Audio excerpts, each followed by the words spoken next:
Okay, welcome everybody to the community talk today. Wishing you all a very happy Women's Day.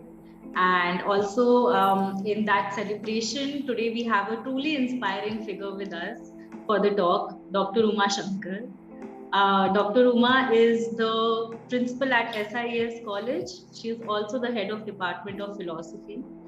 Along with that, Dr. Uma started teaching at SIES in 1993.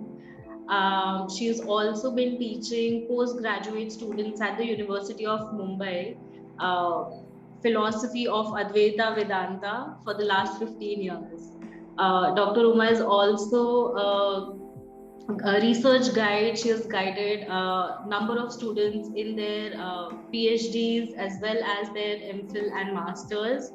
Um, she is a guide, she is a mentor, she is a leader, she is heading and leading so many students, thousands of students in Mumbai right now. And every year you have around hundreds of students graduating and developing their own small careers under the leadership and guidance of Dr. Uma.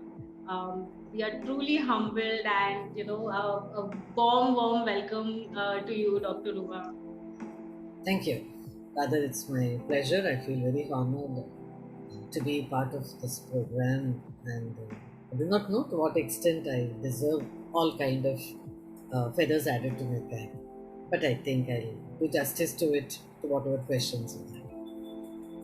So, thank you so much again. Really, okay. So, maybe we can just dive right into the conversation. Dr. Uma, you have been associated with philosophy and spirituality for about 40 years now, from just on paper.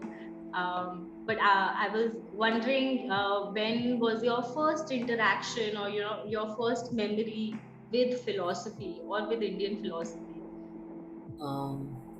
Yeah, quite 4 decades. Yes, somewhere I come from a family where the stress was more on spirituality and not on religiosity, and therefore attention to those kind of important things that happen around our lives and connecting to the divinity and some kind of a link with the positivity has been the lessons, or those were the lessons that my father sowed those seeds into me.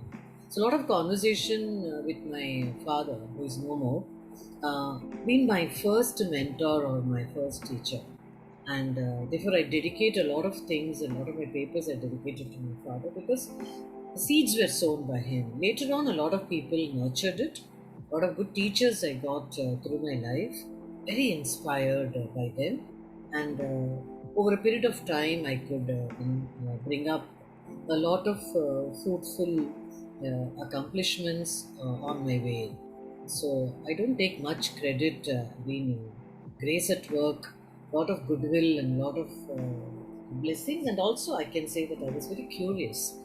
I was very interested in knowing a lot of things beyond things which are all very familiar to us or which are all visible in front of us. Maybe that curiosity and that kind of aspiring to know much more and digging out a lot of things, I think that paved my path. Right? As they say that whenever the student is ready, the teacher appears. So whenever I got ready, I got many teachers on my way. So, you would say that maybe one of your first teachers or guru in that sense was your father. Yeah, yeah, very much. So, Dr. Uma, you started your graduation was from 81 to 84, and you went on to study philosophy Yeah, ahead, as well as at the same time you were also started volunteering with Chinmaya Mission. yeah, yeah. Um, so tell Uh, us about that. How your both philosophy journey with philosophy and spirituality began. it was very, I should say that it was a beautiful time in my life when I was graduating. I decided very clearly I wanted to do majors in philosophy. And that was a time I had a wonderful teacher at SIES, Dr. Vidya Subramanian, and she was a PhD in those days from IIT Mumbai. And she hardly stayed for 2 years in the college. Perhaps she just came for my sake, I would always feel like. I'm still in touch with her. So she was the one, the very first lecture of hers in the class, so vivid in my mind. I told her I'll be majoring in philosophy, I'll be doing PhD in philosophy, I'll be teaching philosophy. All came to my mind because she was such a powerful, a beautiful person with a beautiful mind, and that motivated me a lot. At the same time, my sister and my family were already into a lot of lecture series, attending and also doing some kind of a service to Chinmaya Mission. So I was here bubbling with a lot of enthusiasm, lot of time in front of you. Thanks, no mobile, no TV, no telephone at home, and evenings, we could go to the mission activities. And then I found that it is not just attending, we were also trained, and along with other friends of mine, I used to take classes on Sunday for Chennai Mission with a different age group. Very small, tiny tots, then the middle aged, and then the youth. So we used to have a lot of sessions with them, storytelling, self-expression, and Gurudev was there all alive in front of us. He used to give us Jnana Yajna in different parts of the world, and whenever he was in Mumbai, all of us were always there to be with him and also listen to him very close at close quarters. And I also had an opportunity to get Gurudev to college. I was in my third year of philosophy, and we could invite him, and he came. It was a super duper success in the college with more than 2,000, 3,000 people attended. We had a huge hall in the at SIS. With his roaring and emphatic, with wit and humor, he really made the entire place roaring with not only just laughter but a lot of vibration. So I was very close to mission, and therefore I used to take students for hiking. I used to take classes. I used to take workshop for them. And that was the beginning, and a lot of encouragement came from the mission side as well as from my family side. So I could do that. Simultaneously, I was also doing my graduation program in Sanskrit from Bharati Vidya Bhavan. So I could get my degree of Sanskrit, I could get my degree of philosophy from SIS, and a mission activity was part and parcel of my life. Bread, butter, cream, and jam, and everything. It was Yeah, no, I can. I mean, there is so much activity happening for you during that time. You yeah. are completing. You are also studying Sanskrit, and you are doing your graduation in philosophy, as well as it just stands out to me that just during those years, and you must be very young at the time, and you still got into teaching right from there, Yeah. taking that initiative to. Uh, Immediately after my graduation, of course, I topped the college in philosophy, and after that, I wanted to do my masters, but financially, we were not very sound. It was a large family, and so my brothers said it's better that you take up a job first, and later on, we'll look out for studies.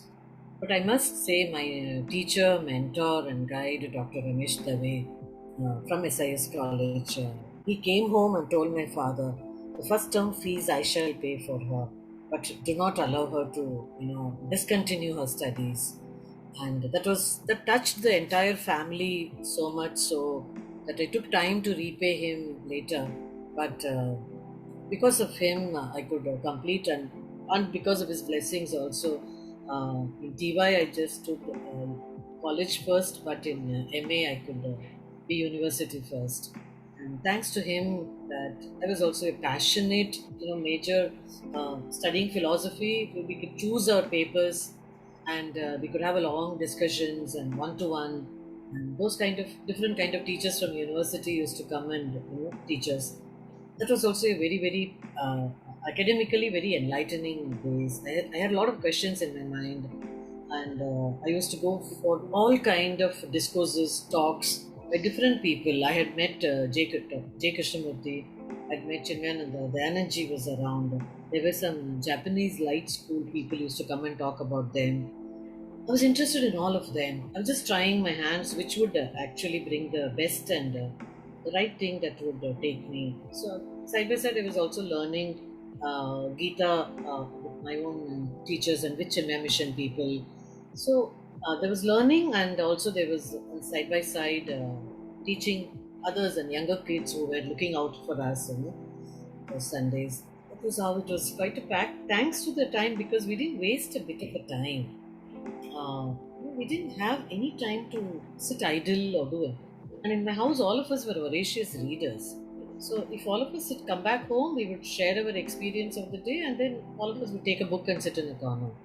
So a lot of book reading also, empowered me, which may not be everything cannot be given by people, but books. If at all there was a pocket money, which we would beg and cry and try to get it, we may sacrifice a samosa, but we would go to those footpaths in Matunga and near VT station and try to get those books at a lower price and fill our homes with all of them. Yeah, so I am just imagining you in that place, where you are interacting with all these people from the field, and also, one more thing that stood out to me was, and I think this was a question I would have come to later in the conversation, but I think, like, since it has come up now, I was just wondering about, as a woman, in the society, and I can't imagine what kind of constraints must have been there during the 80s, but to have that support from men in your life, whether it is your father or the professor that you spoke about. And I was also imagining about you being in the role that you are, the support that you may receive from your husband at the, Yeah. now, and especially earlier as well, throughout. I think, if I recall, you were pursuing your PhD, and that was the Yeah. time when you got married as well. So I was just imagining, thinking about male support, Yeah. in It how was it was then, for you, lucky and it how. was like 86 I got married, and I was just working in a school as a teacher because I just completed my MA. Wanted to do PhD, but I was just thinking what to do, and by the time I got married also, and good family I got into. So my husband said, if you want to study, you can study. I want to earn, I want to get into teaching, because teaching was I was very passionate about it, especially because I started my career with school children. I loved those moments of, telling a lot of stories to them and having a lot of competitions with them and trying to have a quiz. I'll do a lot of things in those days also to keep them engaged in a class, and so that was very fascinating. So I was wondering, should I study further or should I continue my job life? There was a time when university sent a letter stating that one of the papers in which I stood first in the university, they gave me a scholarship to do PhD. Because they gave the scholarship, my husband and my entire family said that you better pursue PhD. It's good. And by the time I planned to register, my son was just 40 days old, and I left him and then went to the university and tried to put in my form filling and all of them. It was much easier than compared to what is happening today. So I could fill my PhD form, and met my guide, who was another wonderful human being in my life, Dr. S.G. Mudgal, the then principal of Ruparel College. So we used to have a lot of discussion. I registered under Anantacharya Indological Research Institute at Cuff Parade. So going from Chembur to Cuff Parade itself, we used to take in those days in a double-decker bus from, it used to be like 1.5 hours. We'd go there and we used to walk on the long corridors of that institute facing the Arabian Sea, having a lot of questions in my mind, the kind of waves that lash. And my guide used to patiently sit and discuss with me. Almost every Wednesday was our day of meeting and talking and discussion. And he used to literally, a threadbare discussion, and give me a lot of clarity in my talk as well as in my understanding of the text. And I was dealing with a very, very difficult text in Sanskrit, which was not translated then into English. So I was learning that also side by side. So those 4 years was by the time I changed my job from school to a junior college at Khalsa. So the timing was very convenient. Morning slot, I had a lot of time with me. I could spend a lot of time with my elder son Abhinav, and so I was not very guilty that I'm not doing much as a good mother. But as a, so by the time I used to finish my work in the college and come back, my in-laws and others were able to look after. So it was peaceful, and I could do my studies in the night whenever I used to get more time. So by the time I finished my PhD, exactly by 4.5 years, I submitted my thesis. And exactly 40 days after my second son was born, I had my Viva and I got my PhD degree. It was just, I was just 30 at the time, and the family was full, and my education also came to a complete light. Exactly at that time, I shifted to SIES in '93. So somewhere the path was created for me, and it could allow me to grow the way I wanted, and I could evolve along with that. So at SIS, I was very passionate because I was actually teaching philosophy, and so it was beautiful moments of teaching TY and SY classes. And within few years, and Dr. Dave was with me. He was my HOD at the time. He would motivate me to read and present papers at various conferences, write articles. Those articles that he writes also so senior, he used to discuss with me, tell me you also read and give me your comments. So it was at academic level, he used to treat me on par with him, and that gave me a lot of boost that I can also do something more than just a job of teaching and going back home, and so that allowed me. So very early, I have started presenting papers in conferences along with him, or also under his guidance. So that continued. Mm. I mean, there is just so much to unpack here because you have said so many things. I mean, just to put this into context, you just become a mother to a child. At the same time, you are pursuing your PhD. You are spending, I imagine, at least 2 to 3 hours just commuting during the day. And at the same time, you have all the curiosity and the vigor to continue with your PhD and, bring in that perspective, discussing with your professor and your guide, as well Yeah. as going back home, taking responsibility there.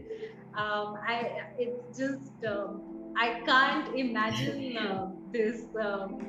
I think the passion it gives you a lot of energy. That I could see it, and my bringing up my elder son was also a little easier. Well, very disciplined and organized fellow that he was.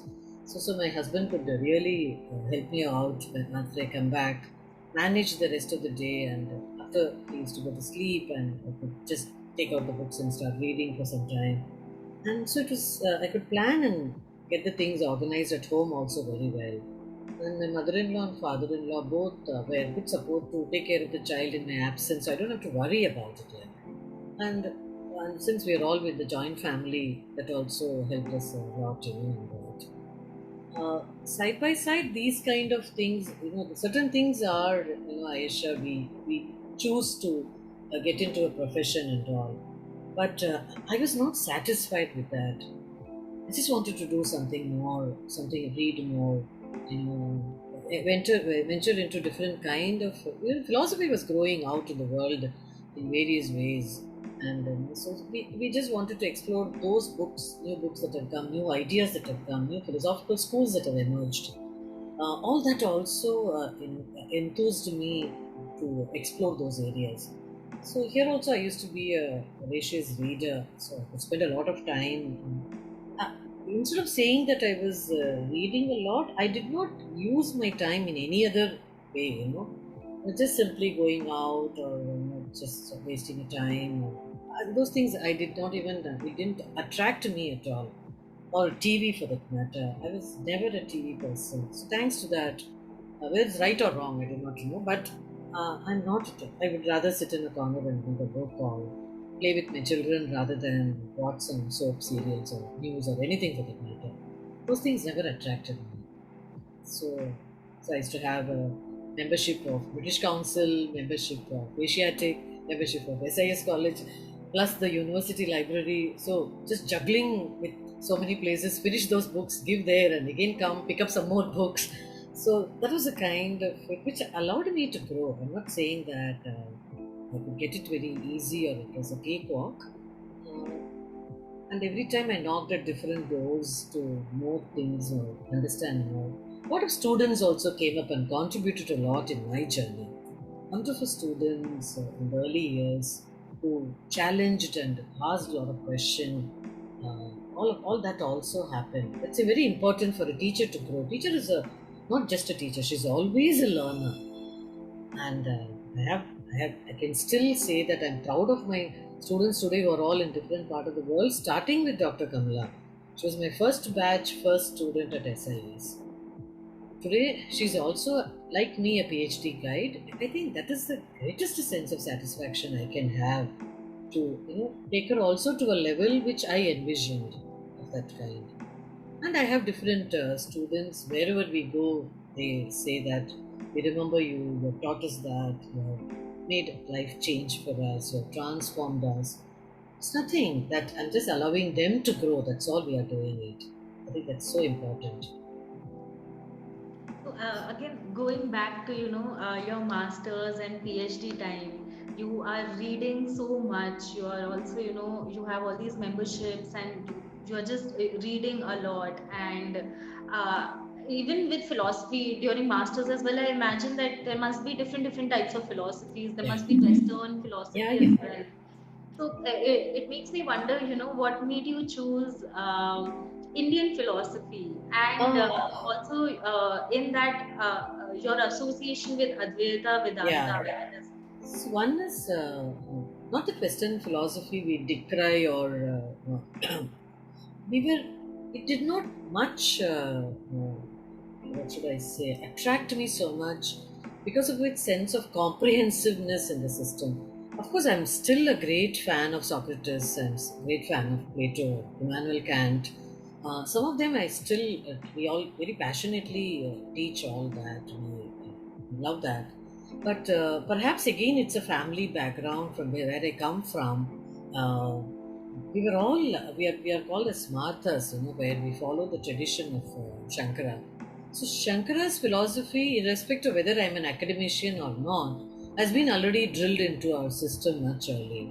So we have a lot of discourses and discussions at home about that, and the stotras and other things that have been composed by him. We talk about it and we exchange those things. And I, over a period of time, after reading and doing masters in Shankara in MA, for which I stood first, teachers like Vidya, teachers like Dr. Ramesh Dave, and all gave me the right perspective. They never said this is the best. They gave that. And then they asked me to explore it. So when I explored it, I found Advaita Vedanta as a most comprehensive system which will accommodate all kind of thoughts into it. And that was very, very important. I remember during my PhD days also, Dr. S.G. Mudgal, I owe him a lot because he was a Madhvite. I do not know if you can understand the system. It's a third in the philosophical school in India. He was a thorough Madhvite and rather absolute antidote to Advaita Vedanta. But looking at my passion about this subject, he would tell me that I will raise a lot of questions and hurdles to your thought. You should overcome all of them. That's how you can prove yourself that this is a system that can beat all the others. And also, he would say that Uma, after your PhD is not the end of your studies. PhD has given you a license to do research more. I mean, this was a quote unquote statement of my teacher. And he would say that when you teach Nyaya, you become a Nayayika. If you teach Buddhism, you become Buddha. If you teach Shankara, you become Shankara. If you're teaching Plato, you think you're in Athens and teaching that Plato to others. So he used to tell me that that is how you have to imbibe. So the student should not think with a biased view. You give the best about the system. Leave the students to think what they want to become or what they want to agree, not agree, disagree, justify, not justify. Let them decide on that. So that kind of an objectivity with which even philosophy stands for that. Philosophy stands for that kind of an objective thought that one can have. You can have a very critical way of looking at it, And if at all you own it up, it is with a justification. We are not interested in yes no answers. We want to know why yes and why no. That is where you start thinking, and we allow others to think that way. So this is where I found for all my answers, I could get an answer from Vedanta. Therefore, I was so passionately involved till date rather. I can never be compromised on it. I'm always a passionate Advaitin, whether people like it or not. Just reminds me of my professor who taught us philosophy, and I remember him also. For every philosopher that he taught us about, he would say that if I were Plato, I would. This is what Plato would argue. This is what Socrates would argue to what you are saying, and it makes me think about if there is a sense of competition within different philosophies.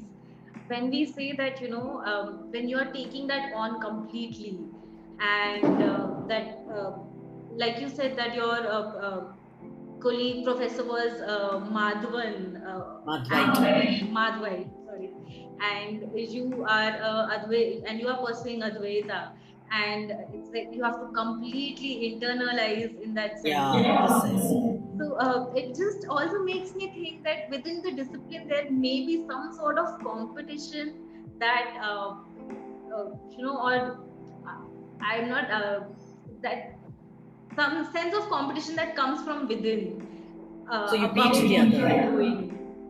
Precisely, it's more than a competition, Aisha. I would say that where is your conviction coming from? Hmm. So, the conviction is only when you experiment the writings of one particular system of thought or one school of thought, and you internalize that, and you are very comfortable and you are at peace, then you take it up. If there is a contradiction or there is some kind of a juggling that's happening, then you're quite confused. Then you will still start searching for something more and knocking at many more doors, right? So it's not of that kind. It's a thorough conviction, and once that conviction is complete and it is in all respects it has satisfied us, then you are the master of the game. You don't need anything else to counter argue. You are ready to accept those, not that you are going to defy everything. It is. I always used to start my religion, comparative study of religion, and other kind of religion papers that I used to teach. We used to have students from all kind of groups in the class. So I used to tell them this kind of example to them that if I bring a basket of sweets to a class, different sweets, and I ask you all to pick up any one only at a time. So it could be a chocolate, it could be a peda, it could be laddu, it could be something else, a gulab jamun or a rasgulla or whatever. But you're supposed to pick up only one. And so, what would you do? So each one will start imagining at the mouth-watering session. They would, think and tell me this is what it is. Then I'll tell them if it is not better, why you're not taking the other sweet. I'll tell you logically, all of them are made of sugar only. So what will you do?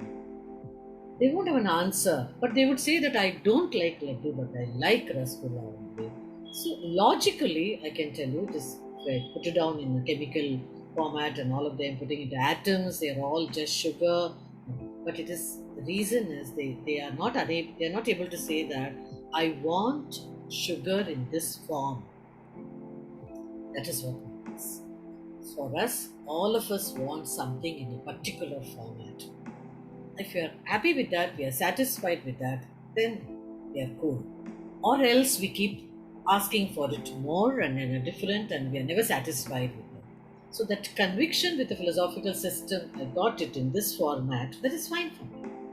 So this will allow. I do not say that rasgulla is not made of sugar. I know that is also made of sugar. I know that is also made of sugar. This is also made of sugar. But I want sugar in this one. So whether it's a religious perspective or the philosophical perspective, I look at it like that, and I find this kind of an understanding that we have.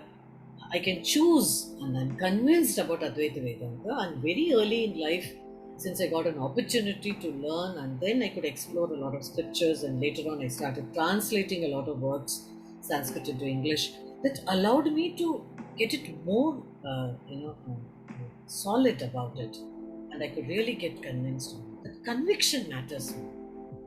That's a problem today. You find when anybody argues, they themselves are not convinced, and therefore we are not able to, you can easily shake them. It's not. That's it. No, that is so beautifully put, Dr. Uma. It's just wonderful. Having conviction, and I mean, like, instead of competition, just that sort of faith in, what you believe in or what you pursue. And you also said that, I mean, what were there any challenges in that journey for you of finding conviction in the philosophy that you did? It Were there it did, because initially I wouldn't know this is what is going to be my, my study or my end, my goal, and my entire attention is going to be towards that. So I did explore. I did question myself. I used to argue a lot with a lot of people who have done a good amount of research in Advaita Vedanta. My predecessors, those teachers who were there at the university, we used to have definitely a lot of conversation with them. And going back and reading about it, and side by side, I've also had, yeah, a kind of a personal guru who's again no more now, one Mr. Sharma, who was well versed in Sanskrit, he was well versed in Upanishad. So daily, we used to have conversation either over the phone. He was in Mumbai only, or we would meet. Sometimes spent very constructively, fruitfully, meaningfully, and he used to literally teach me those things. And that also gave a lot of impetus for me to get this conviction on the right path. So I never had after that any doubt about it. And because of that, I could accommodate all philosophy into it. It's okay. That all comprehensiveness of Advaita Vedanta was so well established within me that I'm not going to ridicule any philosophical school of thought anywhere in the world. Sometimes I find glaring similarity.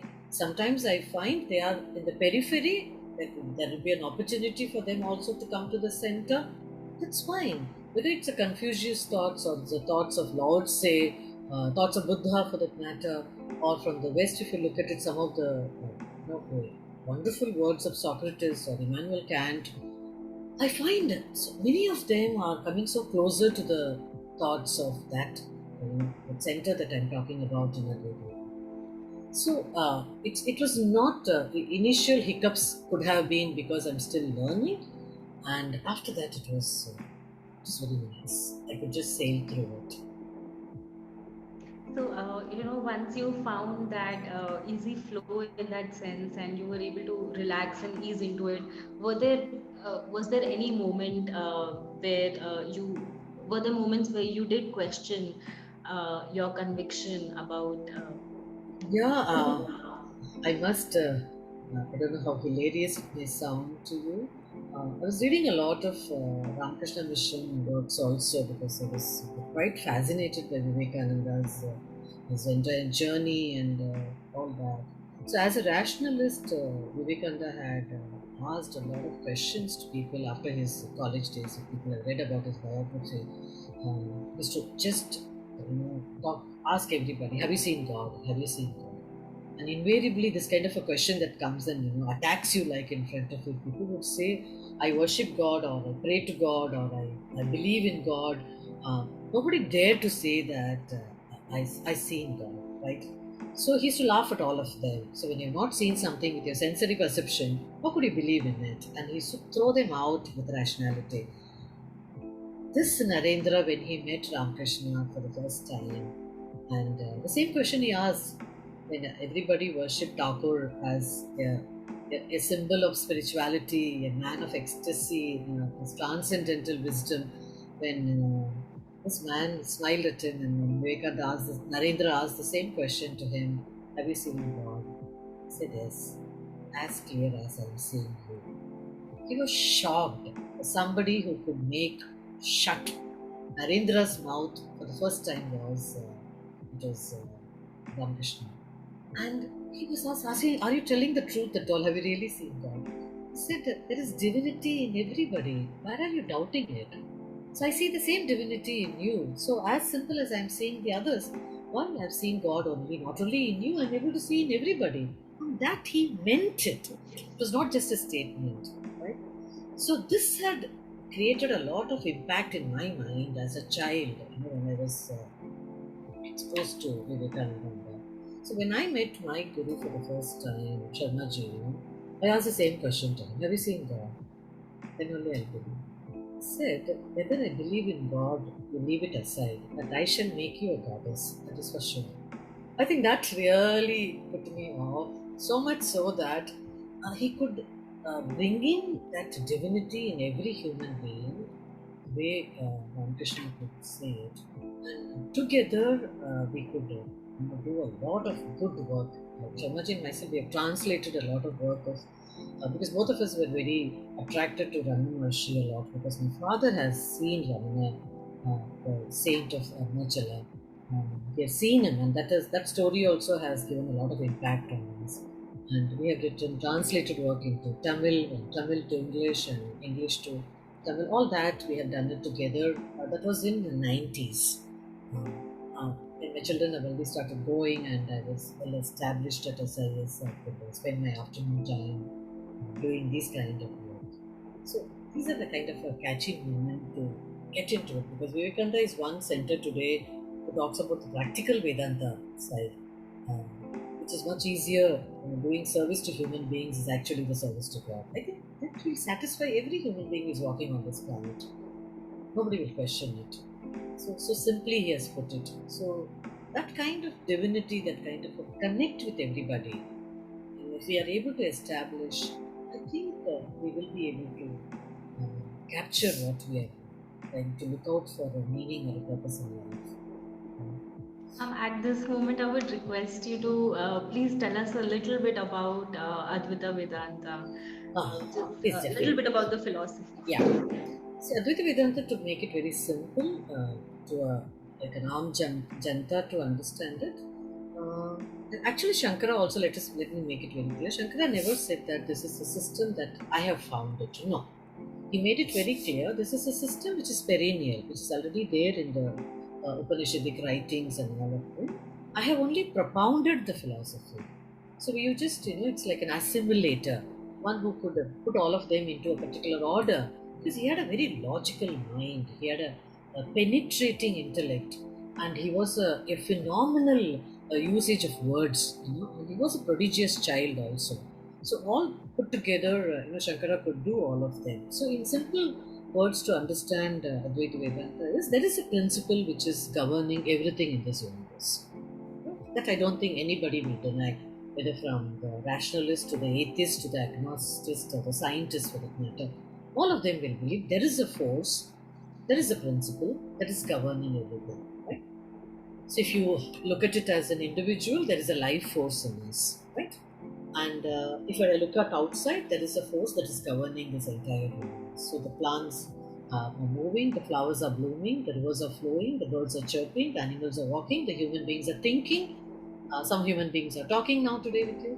All this is possible because there is a power in it. So that power is what governs everything, which cannot be given a name to it, because name and form, according to Advaita Vedanta, limits it.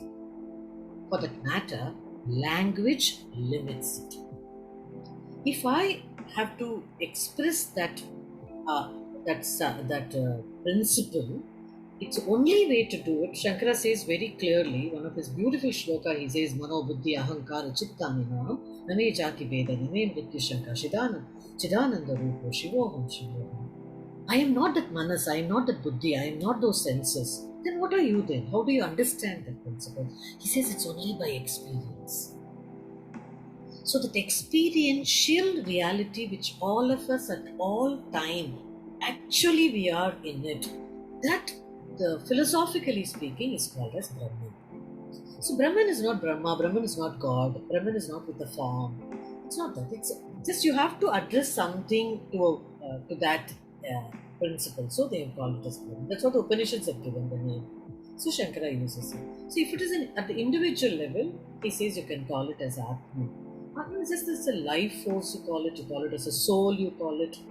And he says this principle is governing the one which is inside and the one which is outside. And there is no differentiation. That power is the same in a smallest ant in the world to the biggest elephant in the world. The smallest bee in the world to the biggest bird which is flying up in the sky. It is the same principle. So Advaita unifies everything. So there is nothing that which will distinguish people because I am philosophically superior to you, or academically inferior, or sociologically superior, or economically inferior. These words are not in the dictionary of Advaita Vedanta because it accommodates and it says that all of us have got that principle which is governing inside, and that is the same thing which is out there. So how do we know that? Maybe a question that may be throbbing in some of our minds. How do we know that? So every day we experience it in our sleep, when I dream, and when I wake up. What? When I wake up, what I realize is there has been a person in my dream, and all I saw in the dream looked so real to me. And now when I wake up, I know that is not real. So how do I know that that was real at all? Because we start explaining about the what I have dreamt. If I have climbed a Mount Everest in my dream and I put my Indian flag there and taken a selfie also there, it is so real to me. I wake up and I said that I have. Can I claim to anybody that I have climbed the Mount Everest? Then who actually climbed? The dreamer climbed, not the one who woke up. So there is a distinction when we change in our state of experience. This in detail, threadbare discussions happen in Advaita Vedanta, which is so psychoanalytical today, what the modern psychologists are talking about. The same thing is what Shankara told very clearly, that your mind is different, your intellect is different, your body is different. And the experience that we are talking about it passes through your Jagrat, Swapna and Sushupti. So it just undermines everything. That undermining factor is what we call it as. On the contrary, Shankara says in one of the place that I don't even want to call it as Brahman. Because even the word Brahman, you all will start imagining things. What it stands for. He says Anirvachaniya, inexplicable. Stop. Because moment we start dwelling in it, the words will come and the words will limit it. If I start saying it is fat or big or small, I'm using it with all my limited knowledge of 26 alphabets, nothing more. But the experience is far, far greater than. So, Advaitic experience of that, non-dual experience is the crux of Advaita Vedanta. And I assure all of us have experienced it. It is not that I have to wait to or go to a Himalayan cave, or I need a master, or I must do all the kind of pathway. There are different pathways, that is for different people. But imagine, even today, those who are watching, each one of us have already got that Advaitic experience. That oneness is a moment where you are lost. I always say that suppose you're standing near a seashore and watching a sunrise or a sunset. So those beautiful moments, you're alone there, and you and the sun and the waves and all that become one. And even if somebody calls you or somebody whistles at you you're not there. So if you ask yourself, what happened if a friend tells you, I've been yelling at you, come back, it's time to go back, and you're not, you're lost in that sunrise. Yes, it is not just I was lost in the sunrise, I found myself. So losing oneself in one moment of that Advaitic experience is where we find our true self. So time and space is not there. So what Einstein gave it to us later, that theory of relativity where time and space is relative, Advaita Vedanta told long ago that time and space are relative. These are the moments. So non-dualistic experience brings us that closeness to it, that intimacy with ourselves, that proximity with oneself. So your music can bring us, your book can bring us, anything that will transform us where we are just one. It's called as in Upanishadic language, it's called as a triputi. Three things, the seer and the seen and the seeing all become one. The knower and the knowledge and the medium of knowing become one. That becoming one is what we call it as that oneness. Because Advaita is not Dvaita. It's a non-dualism. So there is no second in it. There is just oneness. So that oneness is what we concentrate on. And I think somewhere all of us are searching for that moment of to be lost. So I always tell my students, if somebody tells you get lost, be happy, you will find yourself. That's right. Wonderful. That is so lovely. So, and this also reminds me of so many things. While you were explaining this, I was thinking about psychoanalysis. I was also thinking about mindfulness, and Yes, yes. I mean, I feel like there are so many different ways in which we movements that are coming in, and theories that are coming in the field of psychology as well. But maybe I think we are also talking about the same thing there. Precisely. Uh, In especially mindfulness, yeah, you tell me. no, especially in mindfulness, the presencing Yeah, and being correct. just while you were saying also, I think I could just suddenly everything just slowed down and the moment became very present for me just while having this conversation when you were Uh, explaining about Advaita. I think the crux of or the core element of Advaita Vedanta lies being in the moment, being in the present. So anything the thought before and the thought after becomes irrelevant. So being in the moment is all that we have. And so to give the best of it is to remain in that. So we should not carry the baggage of the past nor worried about the future. So like some of the people will say, how do we be planning? How do we do, plan for tomorrow? I, as a principal of the college, I have my calendar in front of me for the next year. I do all that. All that is fine. They are all work. They are all something that you will contribute at all times. That you need to have a kind of a planning, which will definitely give us the best of our understanding of strategic planning. All that we will do it. But what matters is whether if all of them happen as it is as planned, are we happy with that, or if something goes wrong with that, are we doomed? And are we getting worried about what has happened in the past, whether it's a sense of guilt that we carry with ourselves unnecessarily? Can we drop them then and there? So that let go and dropping them is a very close lesson to mindfulness. But Shankara has not said it so, very explicitly like the modern psychologist or today those kind of people are talking about it. He has just said that just be in the present. That's it. There's no need to talk about neither the past nor the future. So the future will actually unfold as we move ahead. And in between, Ayesha, what is very beautiful about a human being is in between, we are also looking out for some hope, some suggestion, some anchorage. That is where our preceptors, our gurus, and all of them come into picture. Because every time we can't hold on to the present and also give a smile. So if somebody reassures, tomorrow will be very good for you. We're happy today to sleep at least peacefully. So that reassurance you get from a very, very person with whom you have that again a conviction factor. It could be your guru, it could be your acharyas, it could be your people who are all your mentors, your coaches, the people who have been very close to you, who are well wishers. When Shankara was asked in a very beautiful poem, on Prashnottara Malika, who Guru? Who is the Guru? And he himself answers, Yo Adhikata Tattva Shishya Hitayo Sahita. One who is Adhika Tattva, one who knows much more knowledge than you. That's one qualification for a Guru. And second is one who is a well-wisher of the people. So that Hita, that kind of a compassion, care, empathy, all that comes into it as a bundle in him who's ready to take care of us as we are. And that is one of the greatest quality of a teacher, he says. So those are very beautiful for us to connect that you have an answer for many of the things that we are searching for. Yes, mindfulness, I will talk about Eckhart Tolle's book, The Presence of Now, that he talks. It's a beautiful book that he writes about it. We also have Buddhist, Zen meditation and the Tao. All these also say that be in the moment. Kshanikavada is what Buddhism also talks about. So close to Advaita Vedanta. This moment is all that you have. So that can we hold on? Can we nurture it? Can we get our anchorage in that?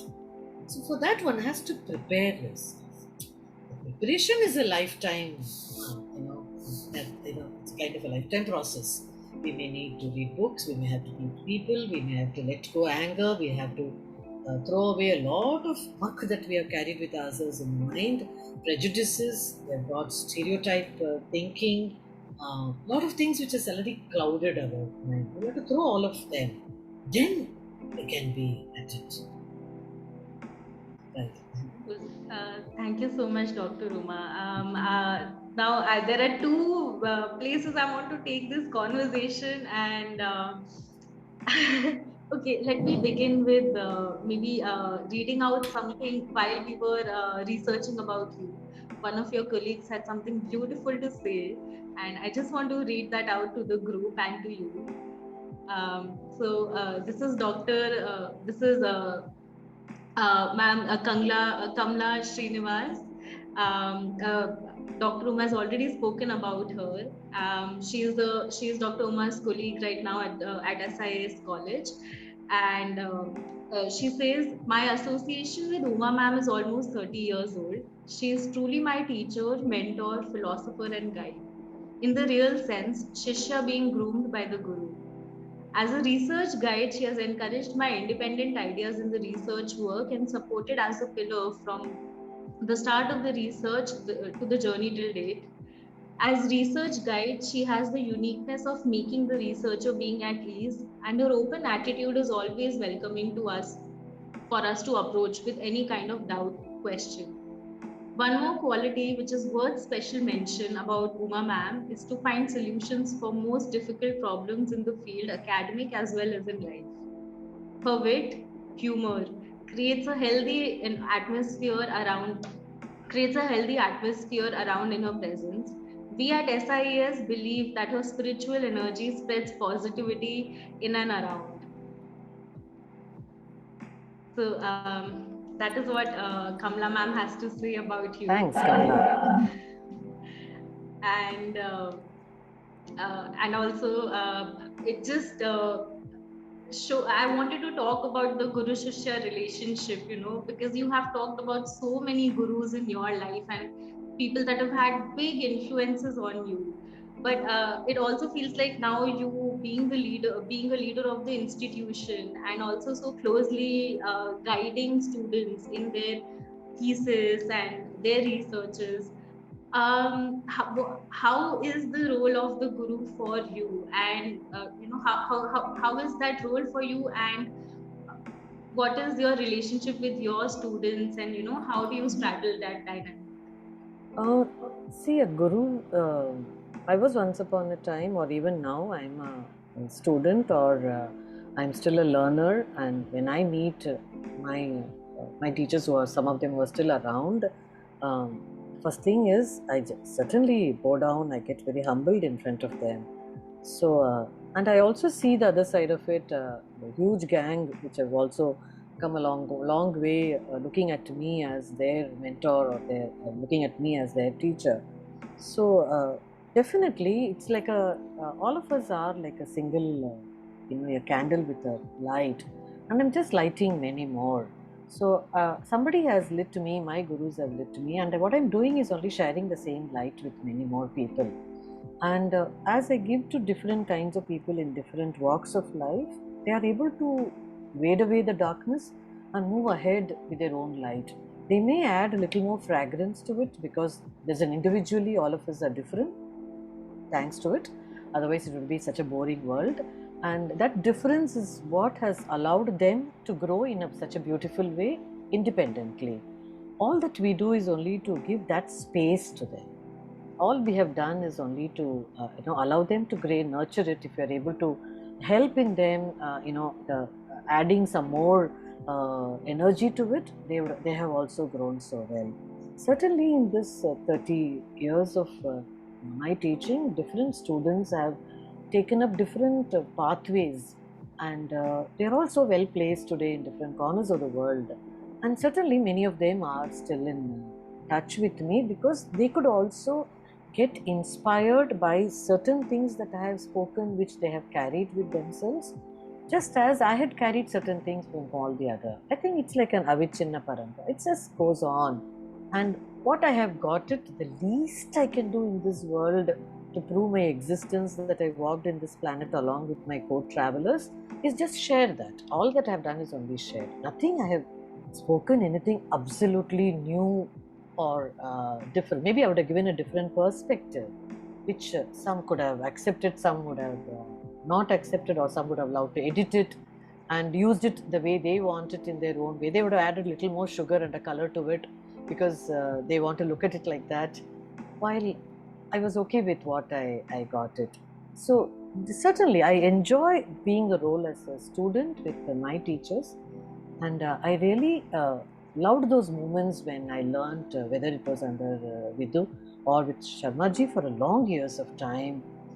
It was a beautiful experience because again that urge for learning was so much. He used to tease me that you are Arjuna reincarnate. Much questions in your mind you have to ask about it, and that kind of it. And today some of them tease me that you are the Krishna and we are the Arjuna asking you a lot of questions. Fine, that cap also fits me because I'm on the other side able to bring that clarity, with where there are certain clouds. What I'm doing is only removing those clouds, nothing else, and they are able to see the light on their own. That way, I loved being a teacher. I loved being as a student also. And as I said, the teacher is always a learner. So I learn a lot from my own students, my own colleagues. So much I learn from them. Sudha is here, Santosh is here, Malti Mai. From all of them, so much to learn because all of them have also achieved in different ways in their own different path, and that inspires me a lot. That way. Thank you so much, ma'am. I think we may have to end the interaction. Sure. Because there are lots of people wanting to ask questions here. So I Okay. guess one last question that I have for you, and then we can open to the audience. Is any word of advice, any teachings that you would like to give to younger women in leadership positions right now? I do not know whether I'll call it as an advice. What you are passionately you believe in and you are convinced, just come what may, one has to walk that path. Have that fearlessness. There's no need to be afraid of anything because you should believe in the force above, which will always guide us if we have that right perspective, that right passion within us. I think nothing can stop us. Today's a younger generation only need that kind of a kind of a punchline that they need, that you can do it, you will do it. Talk to yourself, give a lot of auto suggestions to you. Capture your subconscious mind. You can easily tap it. These kind of words, when you use it, it will be wonderful. If you tell them every day, just quieten yourself, do little meditation, calm your mind, do pranayama, they may not like it.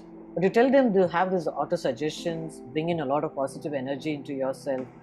Don't get carried away by what others say and throw away all the negativity around you. They would like it. I think that inspiration will come when we ourselves believe in totally in what we are planning to do and we are capable of doing it. I think that potential will definitely come out very, very, very well. I think I have that conviction a lot. Thank you so much, ma'am. I think Thank you, conviction Aishwarya. and passion is the theme of the day and the talk Yeah. today.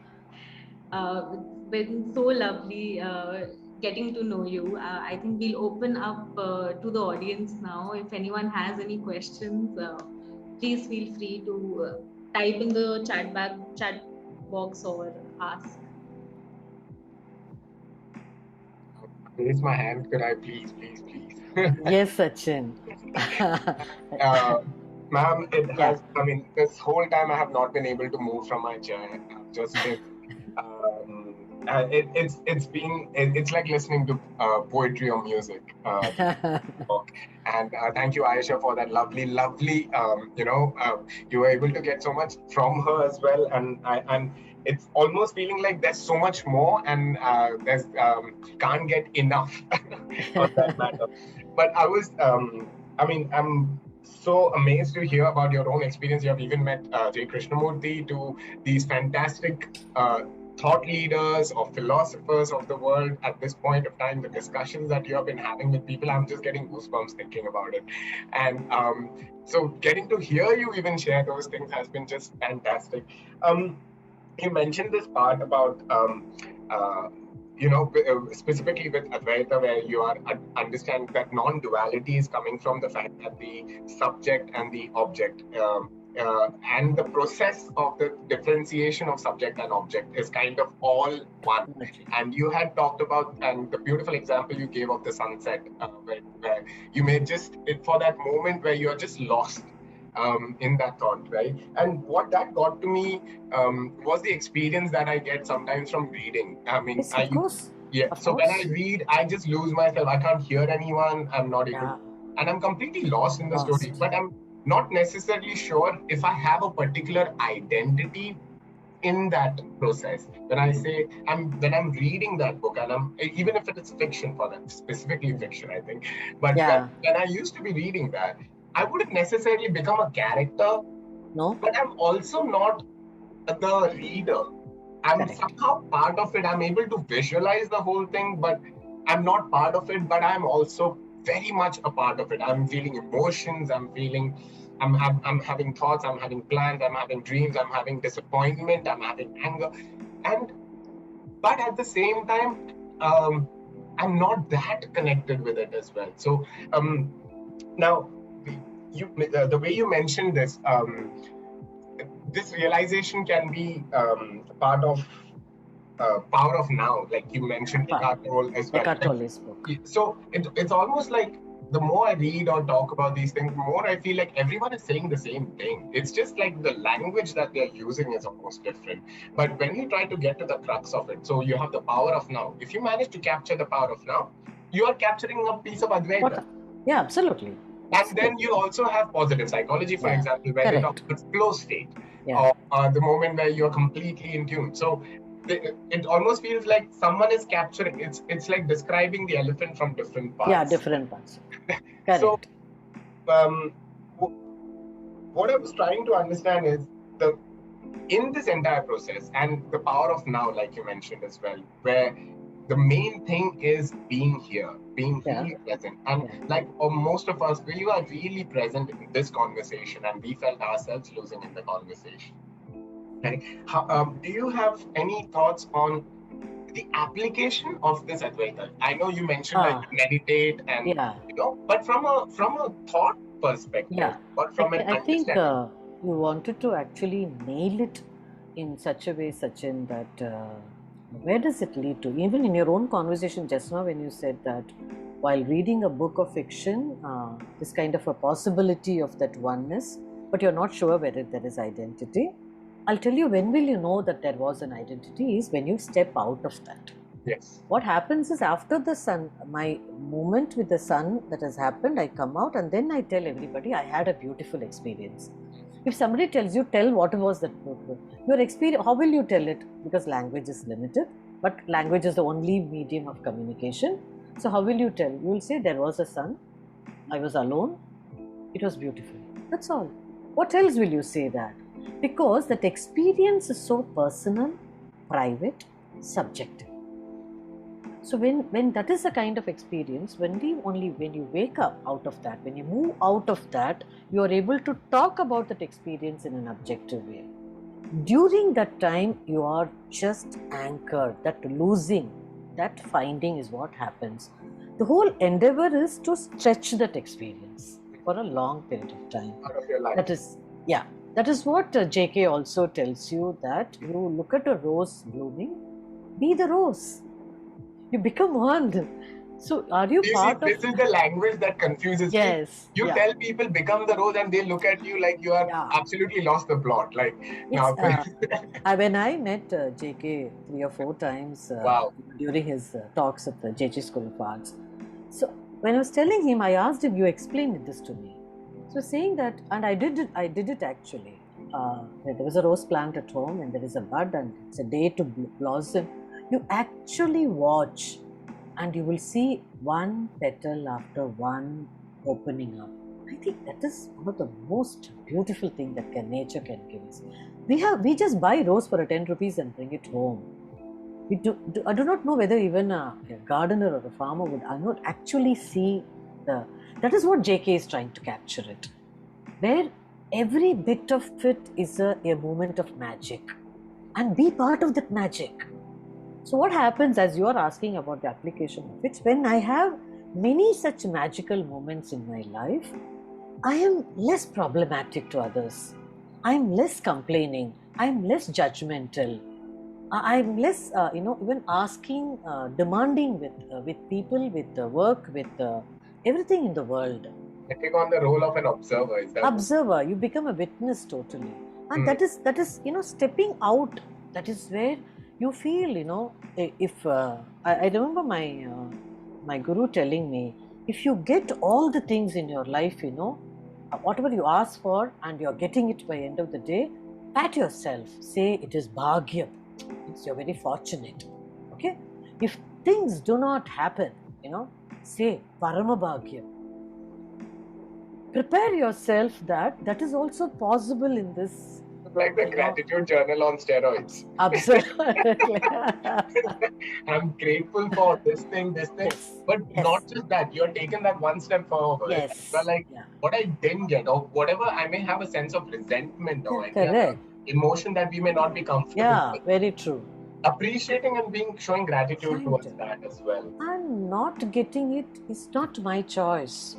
If I'm able to accept it, that sense of acceptance, every moment if we can have a sense of acceptance, fine. I think life will be wonderful. Partially, maximum time of it, that's what I have seen. I suppose even certain days where things would be anticipated by everybody around you, it's going to be bad, and I will still smile because it's okay. If it is bad, it's bad because there are going to be problems, there are deadlines not to be met, the internet will go, students will howl, all this, okay, fine, no. So all these kind of problems are going to happen. But why should I give up my smile and my inner peace? Why should I give up that? Why should I compromise on that? That will be untouched. That is the practical aspect of it. Not just I was telling you in the class also, for which you laughed a lot. It's not that I have problems or you have problems. You don't be a problem. That is.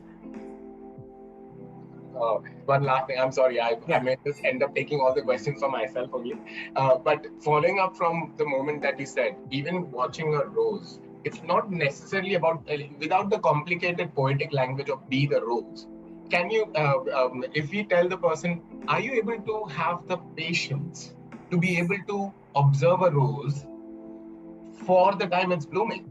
Because we always have this issue where a watched pot never boils, and for us what we try to do is, instead of spending that time with the pot, essentially we would either take a break from it, try to distract ourselves, and then hopefully we come back by the time the pot is boiled already or blown over. And this gap, this instant, sometimes it may be referred to as instant gratification maybe, but you see, it's like almost we are approaching the same topic, but it's all kind of merging. All comprehensive. That's why. Yes, the elephant's tail has come in when you're talking about, hey, if you work on instant gratification rather than that, instead of trying to have a camera that takes a time-lapse photography, how about sit there and be that camera? Correct. Just be there. That presence of it, give all the attention there without carrying any images, your understanding, your past memories, your past conclusions, your past anticipations out of that, and the cons that we talk about, what would happen. So if and buts are covering up the entire image, we drop all of them. So then you're just there. I think all of us have got it. It's not something new or strange, but we haven't captured that attention, that attentive moment. Now when we want to taste it, and one of the beautiful way of understanding this is there's a lot of peace. At the end of it, there's a lot of peace. So I don't have to buy peace from somebody. I don't have to, seek peace. I'm just peace. Ma'am, but growing up, what I've observed, I mean, I think this is probably a millennial and post that generation issue more than anything else. And I consider myself part of the problem as well in there. Where we don't see it as peace. When we see inactivity, we call that boredom. And boredom is something to be avoided because yes, we don't see it as a moment of peace. We see it as a moment of inactivity, moment where I'm being unproductive, moment where I could have done something. Who judges it? Exactly, right? So if somebody else says that you watched the sunrise and you wasted your time, let them write a composition on that. I have it, and that I don't know whether how many of you all have read this one Dyer's books, of whether it is Sky is the Limit or Erroneous Zone, where he in some of the places he says that when I'm terribly he was also a lecturer, professor, when there is a lot of things to do, I would for a minute escape from the class, go behind, go to the garden, walk around, talk to the leaves and flowers and butterflies that are all running around, capture, just empty my mind and come back to the class. That lecture is one of my best then. What you have done is just push everything out, and everything was nice out that you could capture it. If somebody says that those were the moments of lethargy, it was stagnation, or it was let them have it. But what we have got rejuvenated actually. We have just got back our energy back in action, and that is what has happened. This is something I'm not able to. I'm struggling with even with my own colleagues as well to get them. So Aisha, we were having this conversation just before this because we are all very excited. We were all very excited as well.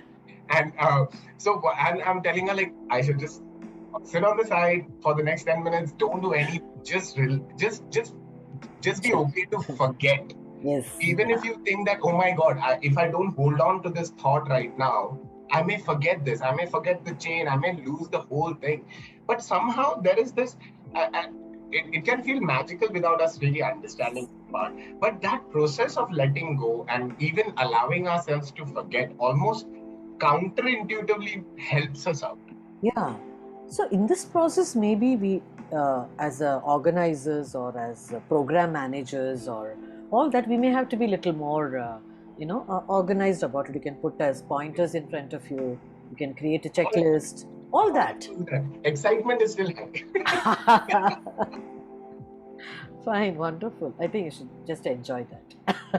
Thank you so much, ma'am. I'll stop my questions and let others also do it. Thank you so much. I just wanted to add that this is such an interesting conversation, and it just reminded me, some time back I was reading an article on boredom, and basically it was saying that allow yourself to get bored and have leisure time. And it's just making so much sense that there is like Sachin said, with millennials, I don't know what is the thing with productivity, that at every moment it feels like you're wasting time. And on the other side, also, just looking at that pot boiling water, it can be, just imagining it sounds like such a soothing experience. But I can also see myself just picking up my phone and doing something or so listening to something, because there is that need of distraction. Yes, distraction. I do not know, Ayesha, are you familiar with even a Japanese philosophy? There is even a book by The Art of Tea Making. I think it's a must book to be read. In that, the whole book talks about how to make a cup of tea. I think we are doing it every day and every night, right? But the whole art of it is gathering the tea leaves and putting it, take a pot, put the water, boil it, watch it at every moment, that watchfulness, that mindfulness, and you put the leaves and you see the color changing it. And then add a lot of herbs to it. In all of them, you are totally involved. It's not that you're holding a mobile in your hand and then put some tea and again talking to somebody, add some sugar. It's not. It's a business by itself. Engagement with oneself. So when we do such kind of engaging ourselves with such activity, it is not boredom. It is therapeutic.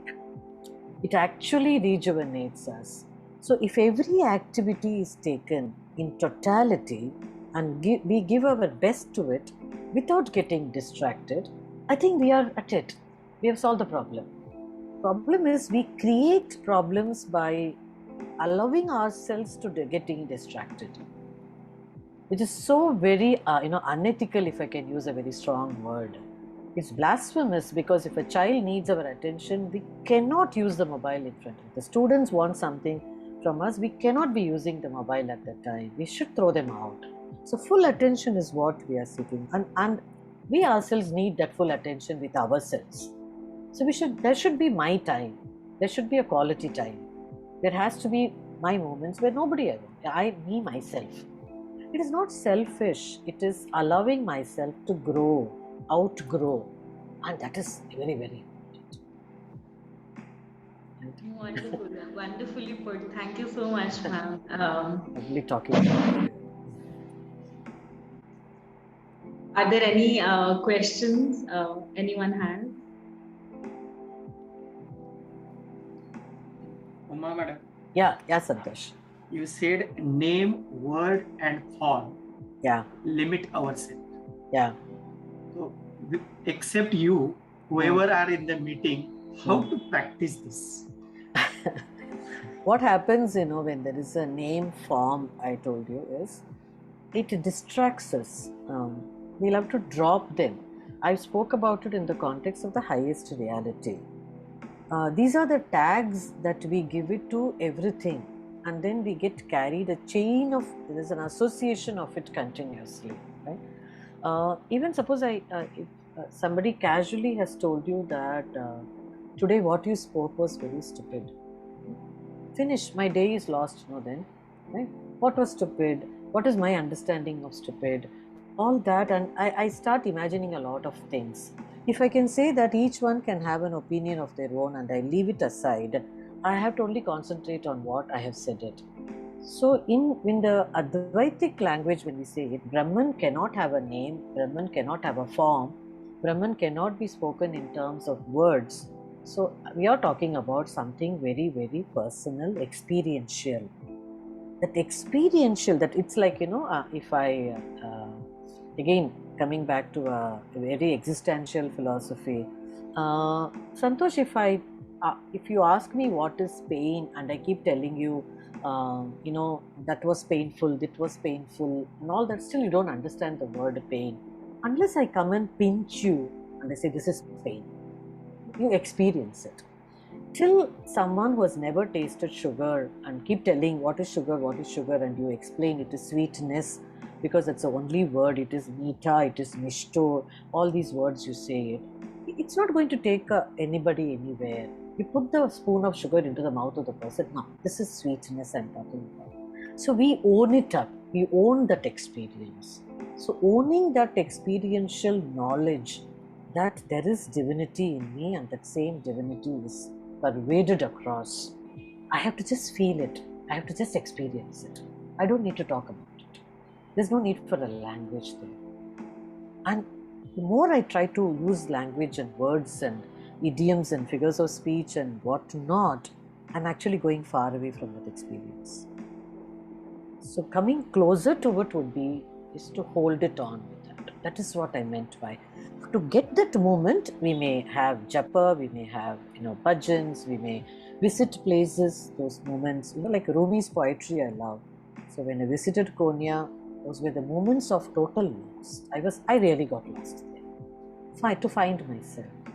Because all the poetry that I've read about him, or by him, flashed, and this was a man who walked in the soil. And I'm standing there to watch it. So those are the moments. So we have to own it up to those moments. I think all of us can have it. But we have to make little efforts. So every generation or every tradition, every religion opens up a different buffet to us. Let us choose what we want, what my plate can take. And that would be suffice, Santosh. Thank you, madam. Because nowadays, I don't know, this is not, I have prepared one thing. People are talking about petrol, diesel, or electrical vehicles are good, or in future hydrogen. I will say you are the best academic transport system for me in that sense. Thank you. I can fly. Thank you so much, Dr. My Uma, pleasure. for spending time with us. It was wonderful getting to know a bit of you. And I wish that we are able to do this again, because it feels like the conversation is still incomplete. Thank you so much. My pleasure. Thanks to Sachin. Thanks to Kamala to coordinate all that. It has been a moment of, going through my own journey and kind of walking through my past and getting into it. And that's nice when you look back, certain things that we have done, and I'm able to share with others. Maybe a lot of things that I got inspired. I can also tell all of you there are a lot of places where one can easily knock at it, have that conviction, what we learn, what we are able to give it to others. I think we can be beautiful people in the world. Thank you so much. My pleasure. So much. Thank you, Uma ma'am, for this insightful experience for all of us. Thank you, Thank you so Malti. much. Thank you.